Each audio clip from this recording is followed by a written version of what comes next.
Fala pessoal, tudo bem com vocês? Neste vídeo vamos abordar aqui o mapa de mecânica e resistência dos materiais do módulo 52 2025.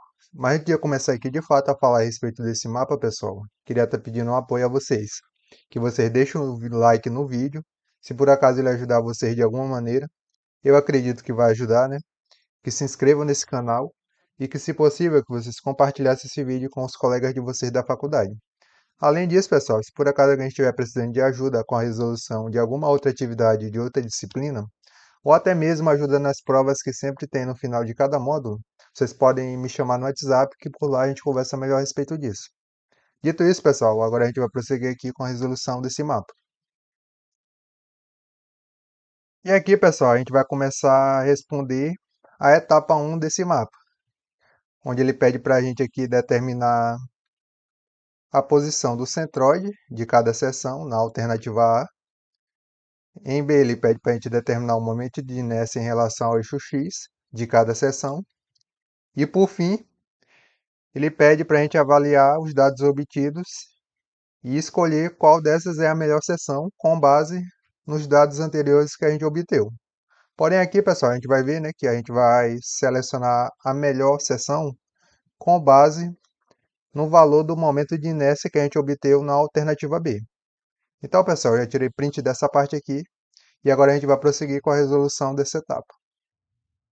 Bom, pessoal, agora a gente vai responder aqui a alternativa A da etapa 1. E ela pede para a gente determinar a posição do centroide de cada seção. Aqui, pessoal, para o vídeo não ficar muito longo, a gente vai trabalhar apenas com a seção 2. Mas com o passo a passo que eu vou desenvolver aqui para calcular o centroide dessa seção, vocês serão capazes também de calcular o centroide da seção 1. E nesse tipo de questão, pessoal, onde ele pede para a gente determinar o centroide de uma figura, a primeira coisa que a gente deve fazer é dividir a figura que a gente quer determinar o centroide em figuras conhecidas, como retângulo, quadrado, círculo ou triângulo. E foi isso que eu fiz com a seção 2 mais aqui embaixo. Eu dividi ela em duas figuras, no caso aqui, dois retângulos. Aqui a gente tem um retângulo roxo, que eu chamei de figura 1, e aqui em cima a gente tem um retângulo laranja, que eu chamei de figura 2. Além disso, pessoal, eu adotei aqui a origem do plano cartesiano, que no caso começa a partir daqui.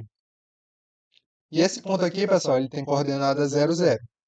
Então, quando a gente estiver fazendo uma questão de centroide, a gente sempre deve também adotar essa origem. E aqui, pessoal, eu recomendo vocês sempre adotarem a origem em um lugar onde garante que todas as outras coordenadas da figura sejam positivas.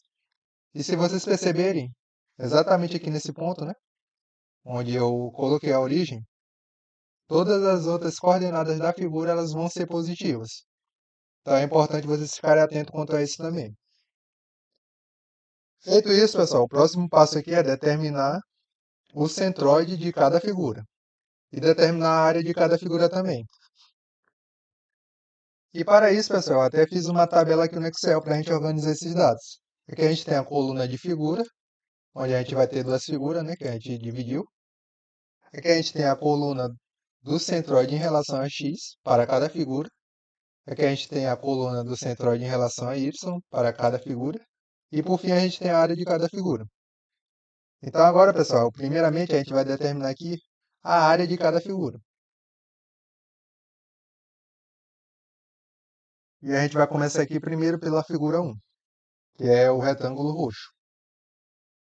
Aqui, pessoal, a gente consegue perceber, né, que esse comprimento bem aqui equivale a 40. E essa outra parte aqui equivale a 20. Então, pessoal, a gente pode concluir, né, que a base desse retângulo, que é todo esse comprimento aqui, ó, equivale a 60. Então, eu vou anotar bem aqui que a base do retângulo 1, né, equivale a 60 milímetros.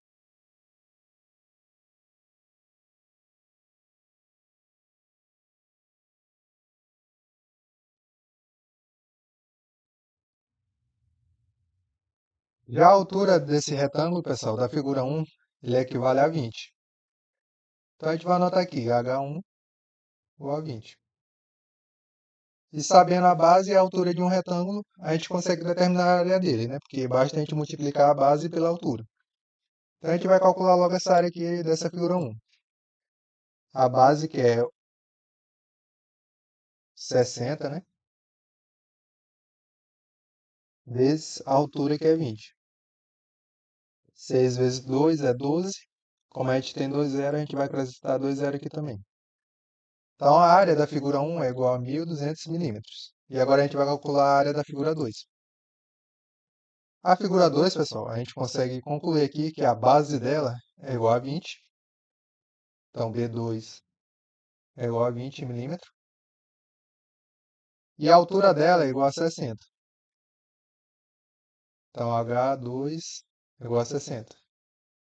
Então a gente já consegue determinar a área dessa figura também. Vai ser a base, que é igual a 20, vezes a altura, que é igual a 60. E vai dar o mesmo valor de área da figura 1, 1.200 milímetros. Então, pessoal, agora a gente vai determinar as coordenadas do centroide em relação a x e y para cada figura. E, primeiramente, a gente vai determinar isso para a figura 1, que é esse retângulo roxo. Bom, pessoal, de um modo bem resumido, o centroide nada mais é do que o centro da figura. Então, essa figura ela tem um ponto, que é o centro dela, que é justamente esses pontinhos aqui que eu destaquei em preto.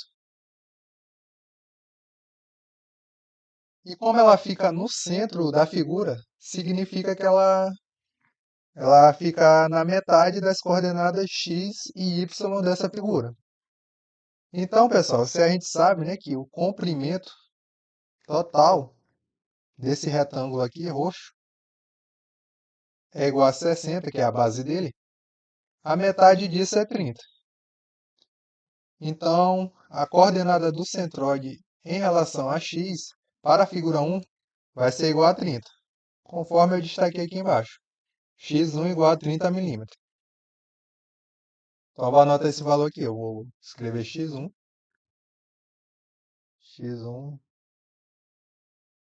igual a 30 milímetros. E agora a gente vai determinar a coordenada y do centroide dessa figura. Aqui, pessoal, a gente sabe, né, que a altura total desse retângulo é de 20 milímetros. E como o centroide ele fica no meio da figura, isso significa que na posição y ele vai estar na metade disso, de 20. E a metade de 20 a gente sabe que é igual a 10. Então, a posição do centroide da figura 1 em relação a y é igual a 10 milímetros, conforme eu destaquei mais aqui embaixo. Ó, 20 milímetros, 10 milímetros. Então, a gente vai anotar esse valor aqui também. Vou chamar de y1 igual a 10 milímetros.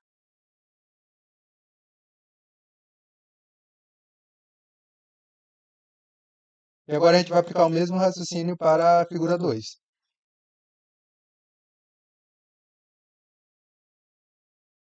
O centroide dessa figura está mais ou menos por aqui, no meio, né, da figura.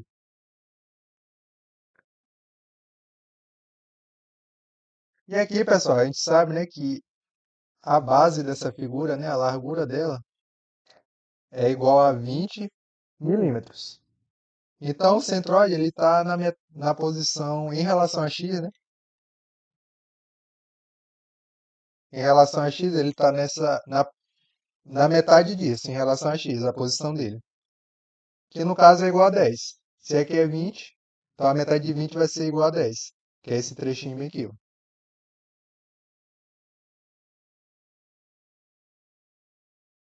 Então, em relação a x, a posição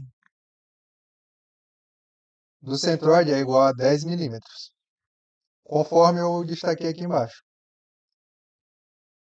X2 vai ser igual a 10 milímetros. Então, a gente vai anotar isso. X2 é igual a 10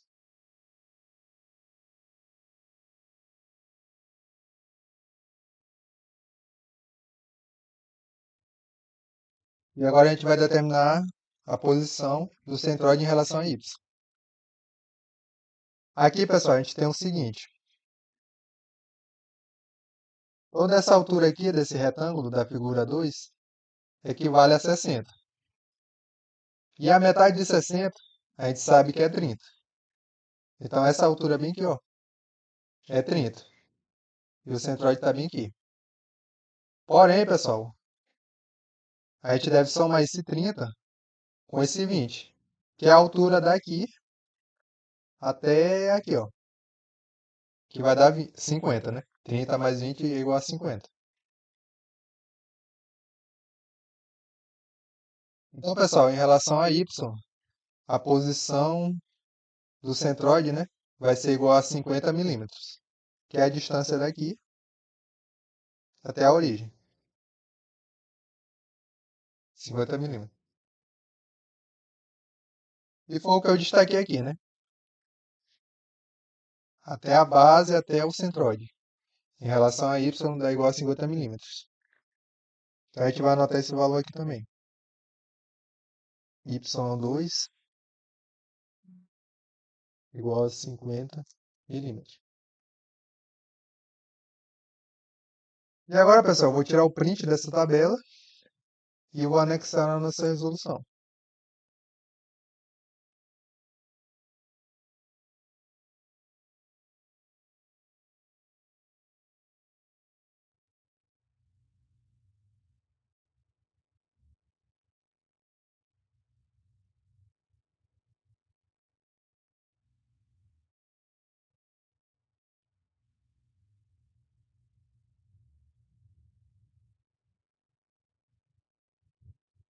E aqui, pessoal, mais embaixo eu vou escrever o seguinte texto. Na tabela abaixo, temos os dados referentes à área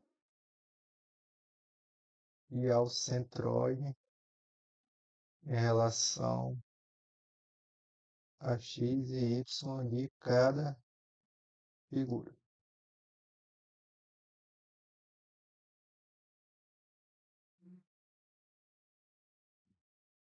E por meio desses dados aqui, pessoal, a gente já consegue determinar o centroide da figura como um todo. Então é isso que a gente vai fazer aqui agora. E esse cálculo eu vou fazer aqui em outra folha. Primeiro eu vou calcular o centroide em relação a x. Então eu vou escrever o seguinte, calculando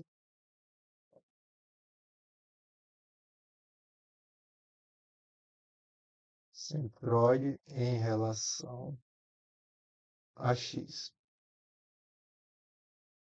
da seção.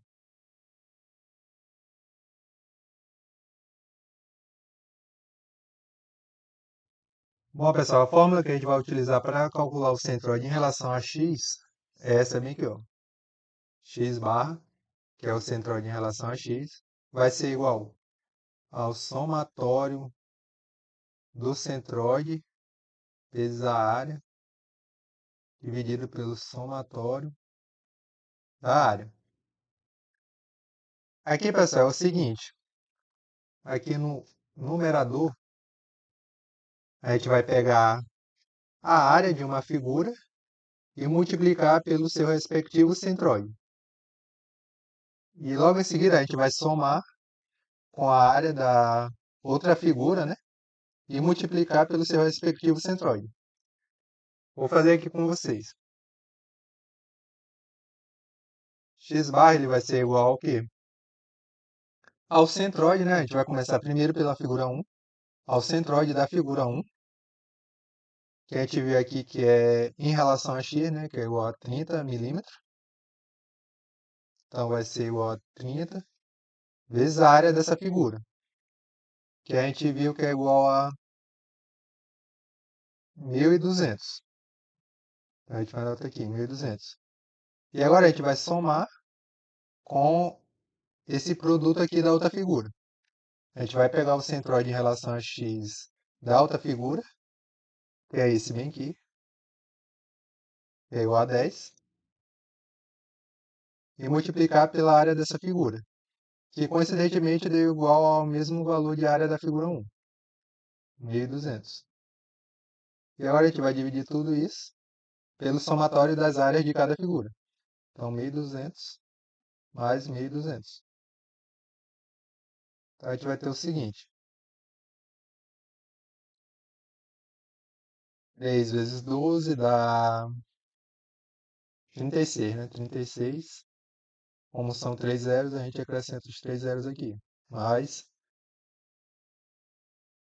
12, 12.000. Isso tudo dividido por 12.000 mais 12.000 é igual a 24.000.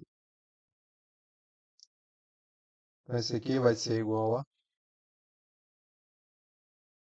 36.000 mais 12.000. Isso aqui é igual a 48.000. Dividido por 2.400. Então, pessoal, o centroide em relação a x da seção 2 vai ser igual a... Vou fazer essa conta aqui na calculadora. 48.000 dividido por 2.400. Isso aqui vai ser igual a 20. 20 milímetros. Então, pessoal, o centroide em relação a x da figura 2, da seção 2, né, é igual a 20 milímetros. E agora a gente vai determinar o centroide em relação a y dessa seção. Então, aqui eu vou escrever o mesmo texto, só vou substituir x por y.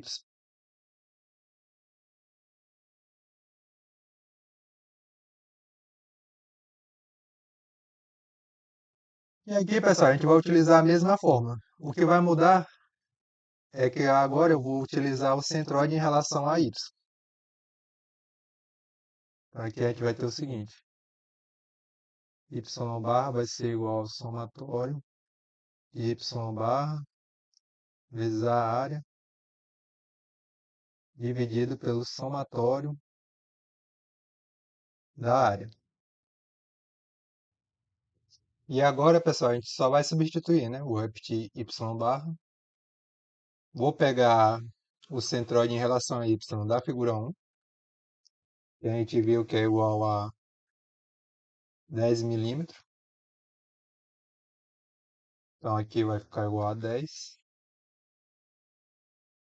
vezes a área, que é igual a 1.200, mais o centroide em relação a y da figura 2, que a gente viu que é igual a 50 milímetros, né? 50 milímetros, vezes a área da figura 2, que é igual a 1.200 também. Isso tudo dividido pelo somatório da área, 1.200 mais 1.200. Y barra vai ser igual a 12.000 mais 5 vezes 12, 60, tá 1.000. Isso tudo dividido por 2.400. A Y barra vai ser igual a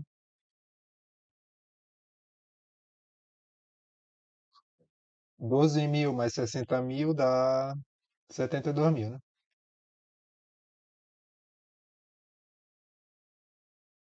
Dividido por 2.400.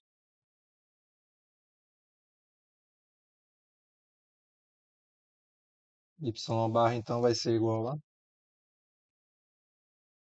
72.000 dividido por 2.400. Isso é igual a 30 milímetros. Então, pessoal, o centroide da seção 2 em relação a y é igual a 30 milímetros. E com isso a gente já determinou a posição do centroide da seção 2. Então a gente pode fazer a seguinte conclusão. Portanto,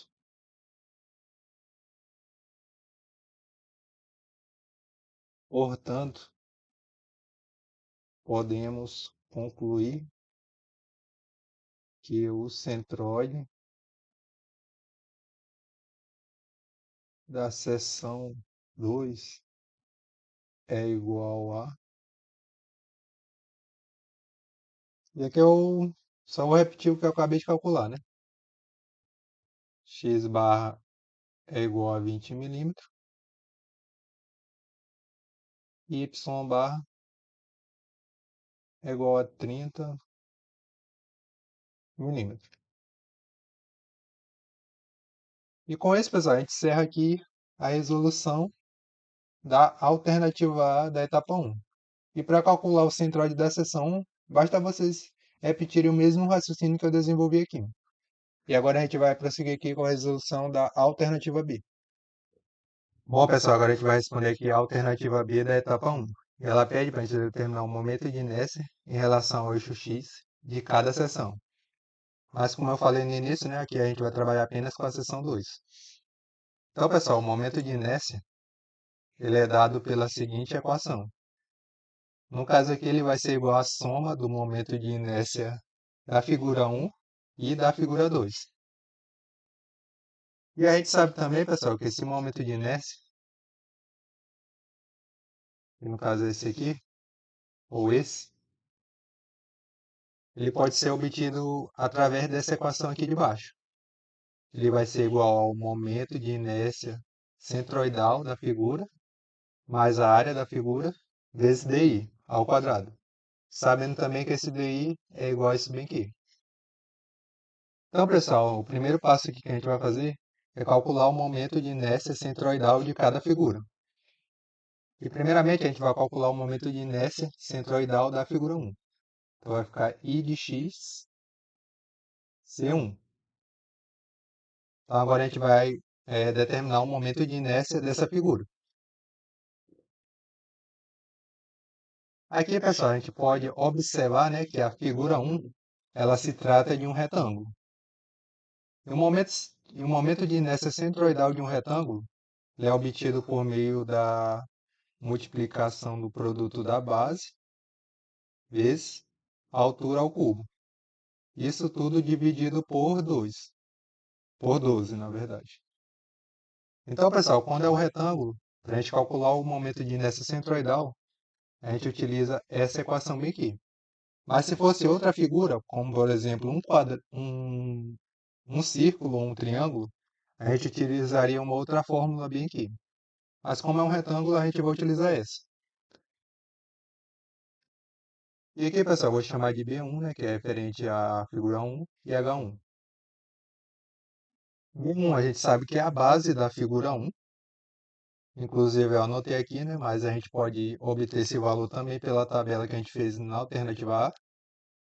A gente sabe que sempre o primeiro valor é a base, né? Então é 60.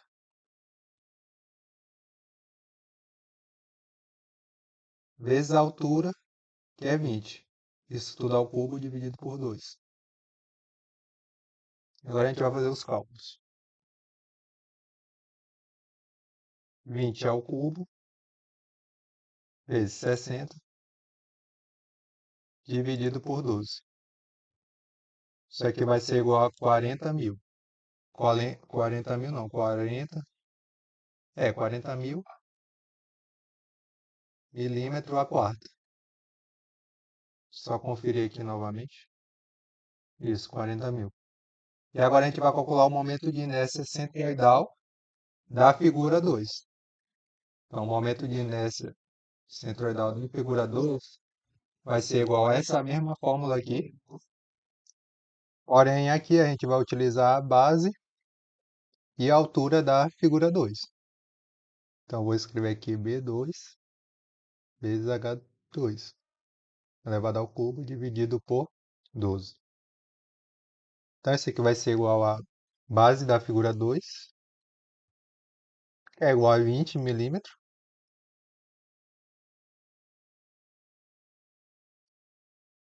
vezes a altura ao cubo da figura 2, que é igual a 60 milímetros.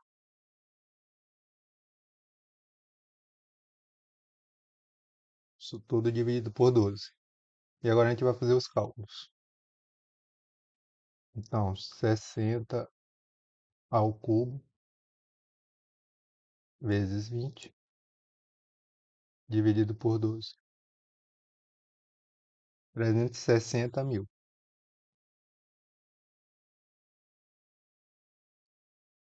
milímetro a quarto.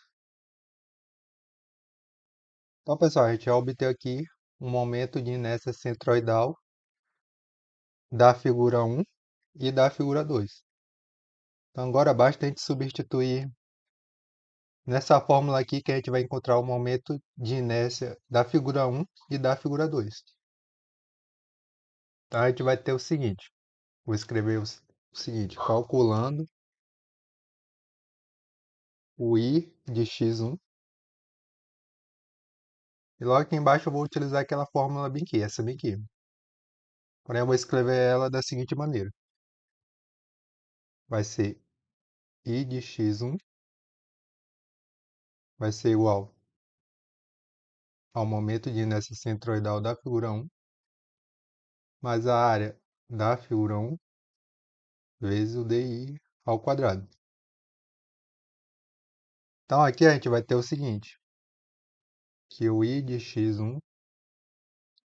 vai ser igual ao momento de inércia centroidal da figura 1, que a gente acabou de calcular, 40.000. Então eu vou substituir logo aqui, 40.000, mais a área da figura 1 é igual a 1.200, 1.200 vezes o DI ao quadrado. A gente viu anteriormente, né, que o DI é igual a isso aqui. Então a gente vai substituir aqui na fórmula. Vezes centroide menos. Aqui no caso, pessoal, é YI. E como a gente está trabalhando com a figura 1, a gente vai colocar Y1. Esse Y barra, pessoal, representa o momento, o centroide em relação a Y da figura como um todo. Que a gente até calculou anteriormente, né? Que é igual a 30 milímetros. Já esse Y1, pessoal, se trata do centroide em relação a Y da figura 1. Que a gente até anotou aqui, né? Que é igual a 10 milímetros. E a gente anotou aqui também na tabela, 10 milímetros. Então a gente vai substituir agora e fazer os cálculos adiante. Que é ao quadrado, né? Então, I de x1 vai ser igual a 40.000 mais 12.000 vezes o centroide em relação a y da seção 2, que é 30, né? Menos o centroide em relação a y da figura 1, que é 10. Isso tudo é elevado ao quadrado. Então a gente vai ter o seguinte, 40.000 mais 1.200. Aqui, pessoal, vamos ter o seguinte, né? 30 menos 10, 20. 20 ao quadrado, 400. Então, I de x1 vai ser igual a 40.000 mais 1.200 vezes 400. Isso aqui vai ser igual a 4.000.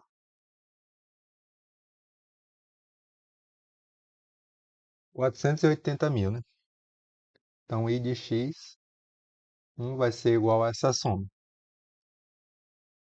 Vou só confirmar se essa multiplicação fiz certo. 1.200 vezes 400. Sim, tá certo. E agora eu vou somar com 40.000. E isso vai ser igual a 520.000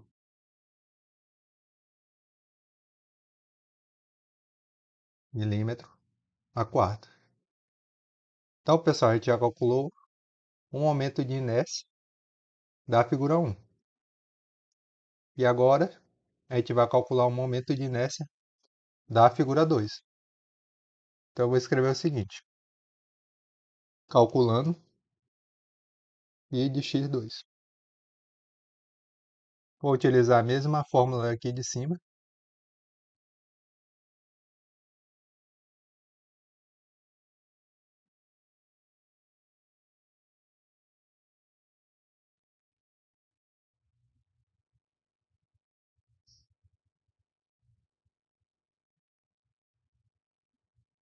que a gente vai ter isso, né?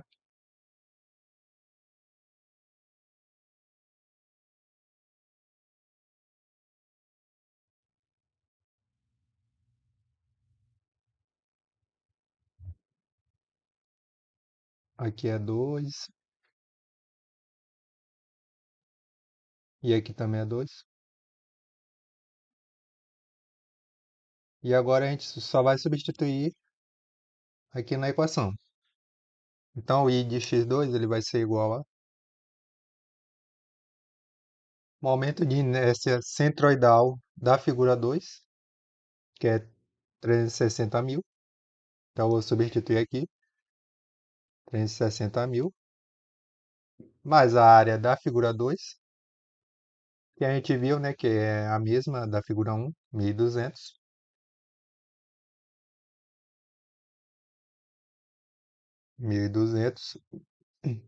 vezes o centroide em relação a y da figura como um todo, que é 30, menos o centroide em relação a y da figura 2, que a gente viu aqui, né, que é igual a 50 milímetros.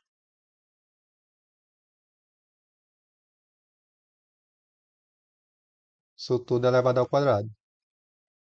Então, pessoal, a gente vai ter o seguinte: 360 mil mais 1.200, 30 menos 50 dá menos 20. Menos 20 ao quadrado dá 400, positivo. Qualquer coisa, quando a gente eleva um número negativo ao quadrado, ele consequentemente ele vira negativo, positivo. Então aqui vai ser 400. Então o i de x2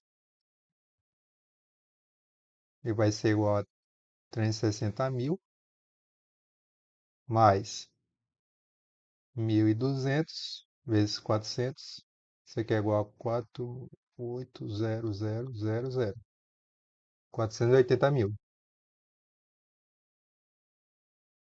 Então, pessoal, i de x2 vai ser igual a essa soma, né? 360 mil mais 480 mil. Isso aqui vai ser igual a 840 mil milímetro a quarta. Então, pessoal, você já obteve os valores de ix1 e ix2, a gente já consegue determinar o momento de inércia no eixo x da figura, da seção, né? Porque basta a gente somar os dois, conforme a gente viu no início, né? Que a gente vai obter esse momento de inércia em relação a x dessa seção. Então, eu vou criar uma outra folha e vou escrever o seguinte: portanto, podemos concluir que o momento de inércia em relação ao eixo x da seção 2 é igual a, vai ser igual a i de x1 mais i de x2.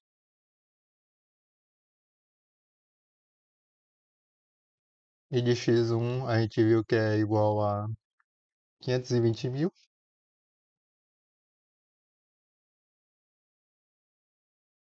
mais o i de x2,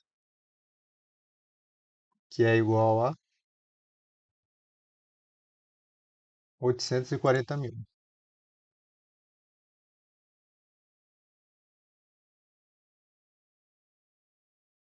Então, o momento de inércia em relação a x vai ser igual a essa soma minha aqui. Então, agora eu só vou somar com 520 mil. Isso vai ser igual a 1.360.000. 1.360.000 milímetro a quarta. Então, pessoal, isso aqui seria o momento de inércia em relação a x da seção 2. E com isso a gente finaliza a resolução dessa alternativa. Aqui, pessoal, na alternativa C, ele pede para a gente selecionar a melhor seção.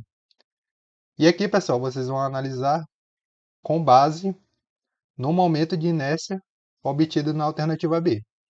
Quanto maior o momento de inércia, melhor será a seção. Consequentemente, vocês vão escolher essa. E isso eu vou deixar vocês pesquisarem de o porquê o maior momento de inércia é a melhor escolha nessa situação bem aqui. Então, pessoal, dito isso, agora a gente vai prosseguir aqui para a resolução da etapa 2 deste mapa. Bom, pessoal, nessa etapa 2 aqui, ela dá para a gente alguns dados de carga e deformação que foram obtidos ao realizar um ensaio de tração de uma peça. Mas aqui em cima ele também dá o diâmetro da peça, que é igual a 5,50 milímetros. E aqui embaixo, nessa tabela, a gente tem organizado os dados de carga e deformação para cada leitura. E na alternativa A, ela pede para a gente construir o gráfico que relaciona a tensão e a deformação da peça. Então, pessoal, os dados referentes à deformação a gente já tem, que, que inclusive a questão já deu para a gente, né? Eles estão todos aqui nessa coluna da deformação. Então, falta a gente aqui determinar os valores de tensão para cada leitura feita no experimento. Então, pessoal, para construir esse gráfico, eu vou utilizar aqui o Excel. Inclusive, eu já coloquei aqui, né, aqueles dados que foram obtidos no experimento de carga e deformação. Aqui a gente tem o diâmetro da peça. E aqui a gente tem a coluna onde a gente vai calcular a tensão em cada leitura. Bom, pessoal, tensão, a gente sabe, né, que ela é igual a força dividido pela área. Então, pessoal, a gente precisa aqui da força ou carga, a gente já tem, que estão todos aqui nessa coluna de carga. Então, falta a gente descobrir a área da seção transversal que essa força está atuando. E aqui, pessoal, como a questão ela fala sobre diâmetro da peça, a gente já pode inferir, né, que a área da seção transversal dessa peça se trata de um círculo. E a área de um círculo ou circunferência a gente pode obter por meio da seguinte equação. A é igual a π vezes diâmetro ao quadrado dividido por 4. Então a gente vai calcular a área aqui a partir do Excel. Vou digitar igual, abre parênteses, vou digitar o valor aproximado de π, que é 3,14, multiplicar pelo diâmetro ao quadrado, a gente vai selecionar o diâmetro e elevar ele ao quadrado, fechar parênteses, e eu vou dividir tudo isso aqui por 4 e vou dar Enter. Então aqui a gente tem a área da seção transversal que essas forças estão atuando, que é igual a 23,75 milímetro ao quadrado. Então, pessoal, se a gente já sabe os valores de força e a área da seção transversal, a gente já consegue determinar aqui a tensão. Conforme a gente viu anteriormente, a tensão é igual ao quê? A força dividido pela área. Feito isso, agora a gente vai arrastar até embaixo essa célula.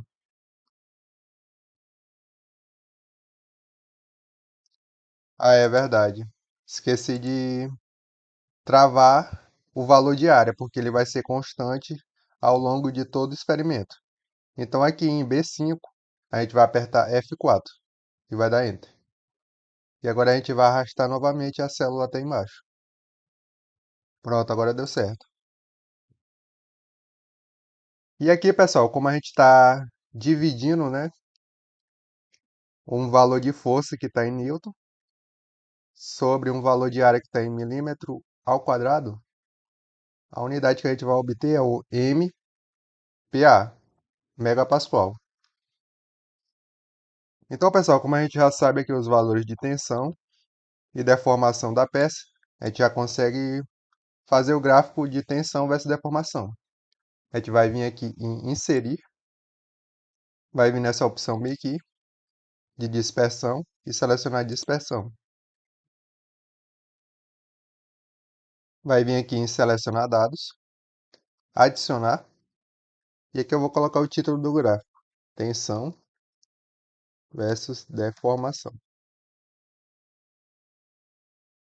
Os valores de x vão ser os valores da deformação e os valores de y vão ser os valores de tensão.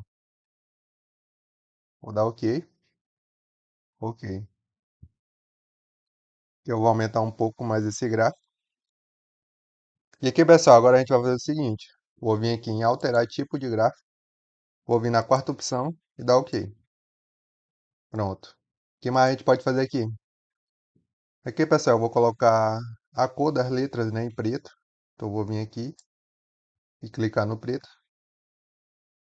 E aqui eu vou mudar a fonte também do texto. Vou vir aqui e vou escolher Times New Roman. Sabem aqui. Vou deixar o título em negrito e pronto. E agora, pessoal, eu vou fazer o seguinte. Vou colocar os títulos de cada eixo, né? No eixo Y vai ser os valores de tensão e no eixo X os valores de deformação. Então, para fazer isso, eu faço o seguinte. Clico no gráfico, venho em mais e seleciono essa opção aqui, ó, títulos do eixo. Pronto. Aqui embaixo eu vou renomear para... Opa.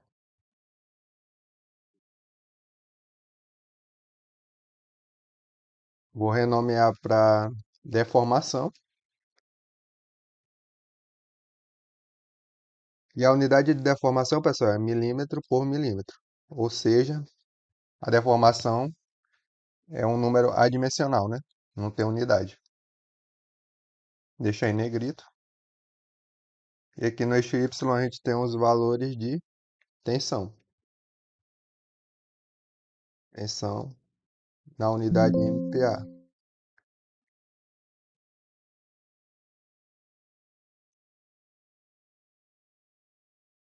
MPa.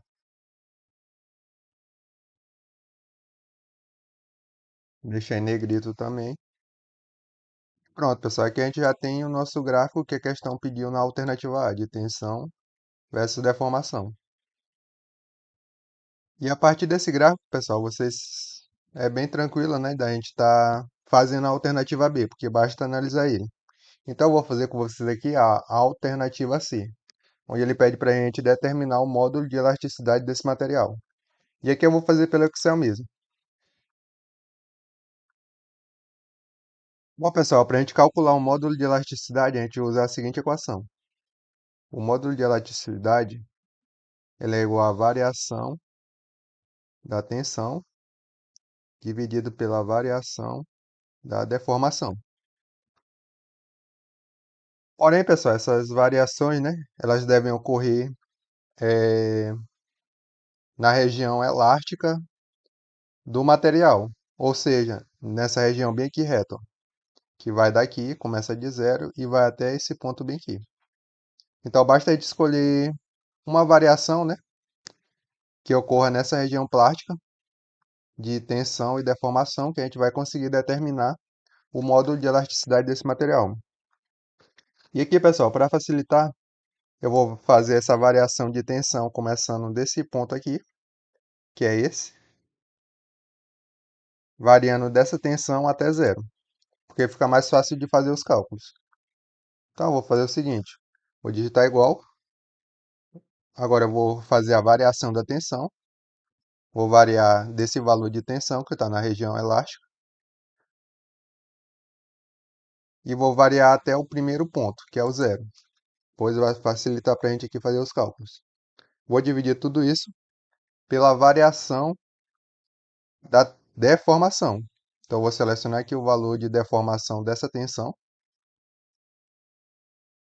deixei entre parênteses também, e vou subtrair com o valor de deformação da tensão zero, que é o próprio zero também, né? E agora eu vou dar Enter. Então, pessoal, isso aqui é o módulo de elasticidade desse material, dado em megapascal. E com isso, pessoal, a gente pode até fazer o seguinte, a gente vai transformar megapascal para gigapascal. E para fazer isso, a gente pega o valor, né, que está em megapascal e divide por 1000. e com isso a gente converte megapascal para gigapascal. E isso aqui seria o módulo de elasticidade desse material, pessoal.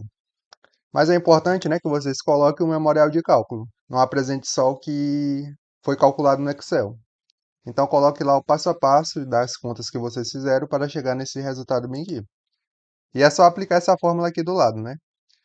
Módulo de elasticidade é igual à variação da tensão dividido pela variação da deformação. Lembrando que essas variações devem ocorrer na região elástica do material, que é essa partezinha reta, que obedece à lei de Hooke, né? Então, pessoal, o vídeo ele vai ficando por aqui. Eu espero que ele tenha ajudado vocês de alguma maneira. Se por acaso tiver dúvidas com relação à resolução desenvolvida aqui no vídeo, vocês podem deixar as dúvidas de vocês nos comentários, que quando eu tiver um tempo eu vou estar respondendo cada um. Então é isso, pessoal, e até a próxima.